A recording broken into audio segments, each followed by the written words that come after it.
এই মা বাপদের জানোয়ার ছাড়া কিচ্ছু বলতে পারবো না, কারণ এই অবুঝ দুইটা বাচ্চাকে তারা ফেলে দিয়ে চলে যায়।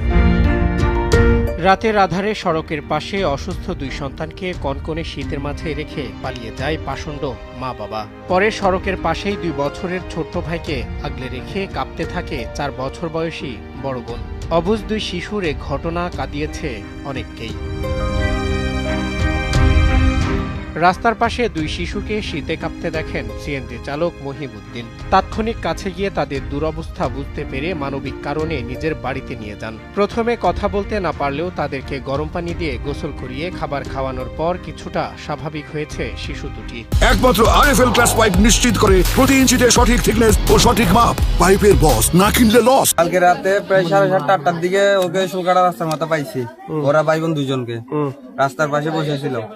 শীতের মধ্যে গার মধ্যে কাপড় ছিল না।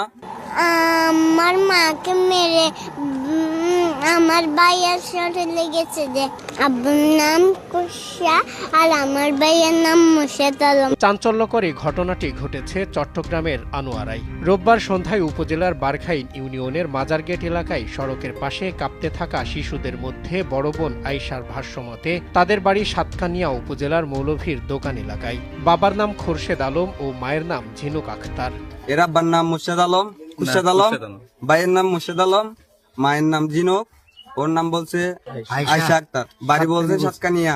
শিশু আয়েশা আক্তার জানান তাদের মা বাবার কাছে থেকে এনে এক খালা তাদের সড়কের পাশে বসিয়ে রেখে চলে যান। অপরদিকে সিএনজি চালকের স্ত্রী শারমিন আক্তার জানান 2 শিশুই অসুস্থ। ছোট্ট শিশুটি প্রতিবন্ধী, অসুস্থ হওয়ায় মা বাবার এমন কাজ হতে পারে।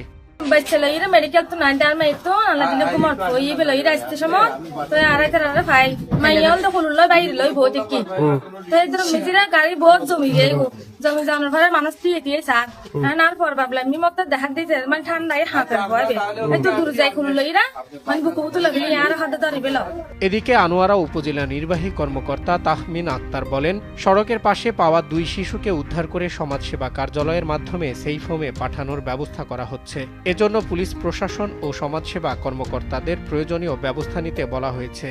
আগে আমরা সেই প্রসিডিওর তো চলমান আছে, আগে বাচ্চাটা চিকিৎসা দরকার, এটা হলো মূল বিষয়, বাচ্চাটাকে সুস্থ হোক, আর যে তাদের লিগ্যাল গার্ডিয়ান খোঁজ করার কার্যক্রম চলমান আছে। সন্তানদের সবচেয়ে নিরাপদ আশ্রয় বাবা মা, কিন্তু সেই আশ্রয় যখন ক্ষতির কারণ হয় তখন পৃথিবীর সবচেয়ে অনিরাপদ মানুষ হয়ে ওঠে সন্তানরাই।